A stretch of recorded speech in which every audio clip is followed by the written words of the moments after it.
આ તમે જે દ્રશ્યો જોયા તે જવાહરલાલ નહેરુ યુનિવર્સિટીમાંથી સામે આવ્યા છે.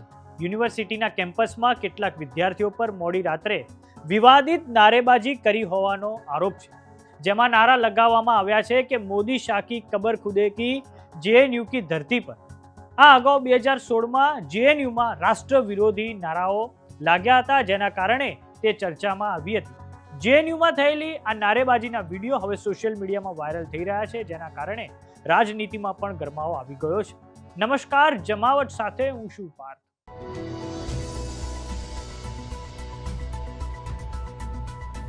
જવાહરલાલ નહેરુ યુનિવર્સિટીમાં વડાપ્રધાન નરેન્દ્ર મોદી અને કેન્દ્રમાં ગૃહમંત્રી અમિત શાહ વિરુદ્ધ પ્રદર્શન અને વાંધાજનક નારાબાજી કરવામાં આવી છે.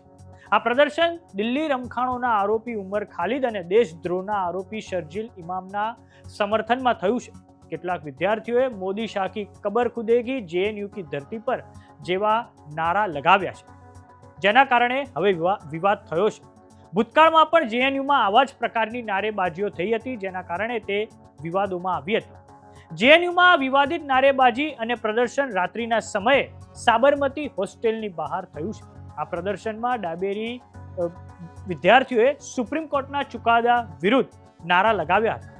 સુપ્રીમ કોર્ટે થોડાક સમય અગાઉ ઉમર ખાલિદ અને શરજીલ ઇમામની જામીન અરજી નકારી દીધી હતી, જેના કારણે આ વિરોધ પ્રદર્શન યોજાયું હતું. વાત કરીએ શરજીલ ઇમામની, તો તેમની પર દેશદ્રોહનો કેસ ચાલી રહ્યો છે, કારણ કે તેમણે ચિકન નેક કોરિડોરને કાપીને નોર્થ ઇસ્ટ ઇન્ડિયાને ભારતથી અલગ કરવાની તેમણે ટિપ્પણી કરી હતી. જ્યારે ઉમર ખાલિદ પર વર્ષ 2020માં થયેલા દિલ્હી રમખાણોમાં ભૂમિકા હોવાનો તેમની પર આરોપ છે. આવો નજર કરીએ દ્રશ્યો પર કે જે જેએનયુમાંથી સામે આવ્યા છે.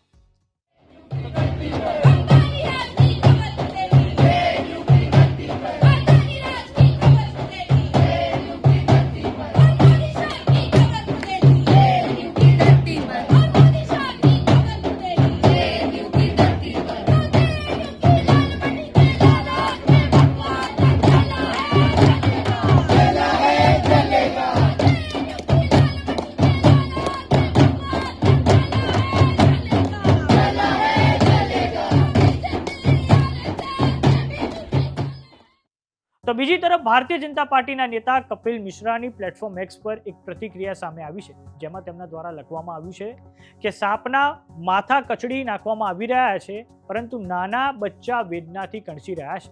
જેએનયુમાં નક્સલવાદીઓ, આતંકવાદીઓ અને તોફાનીઓના સમર્થનમાં વાંધાજનક સૂત્રોચ્ચાર કરનારાઓ હતાશ છે, કારણ કે નક્સલવાદીઓનો નાશ થઈ રહ્યો છે. આતંકવાદીઓની સામે કાર્યવાહી થઈ રહી છે અને કોર્ટ દ્વારા તોફાનીઓની ઓળખ કરવામાં આવી રહી છે. જેએનયુમાં વડાપ્રધાન નરેન્દ્ર મોદી અને કેન્દ્રીય ગૃહમંત્રી અમિત શાહ પર નારા લગાવવામાં આવ્યા, તેને લઈને બેગુસરાયના સાંસદ ગિરિરાજ સિંહની પણ પ્રતિક્રિયા સામે આવી છે, જેમાં તેમના દ્વારા કહેવામાં આવ્યું છે કે જેએનયુ ટુકડે ટુકડે ગેંગની કેમ્પ ઓફિસ બની ચૂક્યું છે. તેમણે ભૂલવું ના જોઈએ કે આ ભારત છે, આ નરેન્દ્ર મોદીનું ભારત છે, 21મી સદીનું ભારત છે. નરેન્દ્ર મોદી અને અમિત શાહની કબર ખોદવાવાળા પોતે કબરમાં જતા રહ્યા. તો આ સાંભળો ભારતીય જનતા પાર્ટીના नेता અને બેગુસરાયના सांसद गिरिराज सिंह શું प्रतिक्रिया આપી છે. ये जेएनयू को टुकड़े टुकड़े गैंग राहुल गांधी जैसे देश विरोधी मानसिकता वाले और सभी, चाहे आरजेडी हो, चाहे टीएमसी हो, चाहे वाम दल हो, ये टुकड़े टुकड़े गैंग का एक कैंप ऑफिस बन गया, कार्यालय बन गया है. और भूले नहीं, ये भारत है, नरेंद्र मोदी का भारत है, 21वीं सदी का भारत है.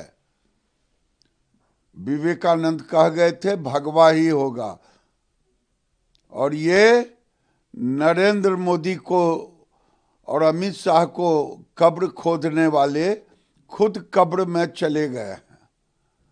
यहाँ से उग्रवादी का खात्मा हो गया पूरे देश से.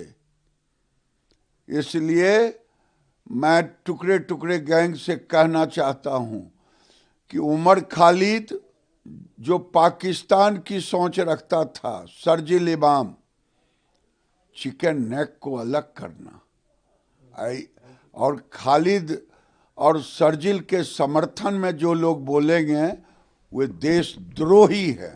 ऐसे लोगों पर देशद्रोह का मुकदमा चलना चाहिए। સમાચારોમાં અત્યારે બસ આટલું. જોતા રહો જમાવટ. જો તમને યુટ્યુબ પર જોઈ રહ્યા તો સબસ્ક્રાઇબ કરો. જો તમને ઇન્સ્ટાગ્રામ અને ફેસબુક પર જોઈ રહ્યા તો ફોલો કરો. સાથે જ અમારી વોટ્સએપ ચેનલ આવી ગઈ છે, જોઈન કરવાનું ના ભૂલતા. નમસ્કાર.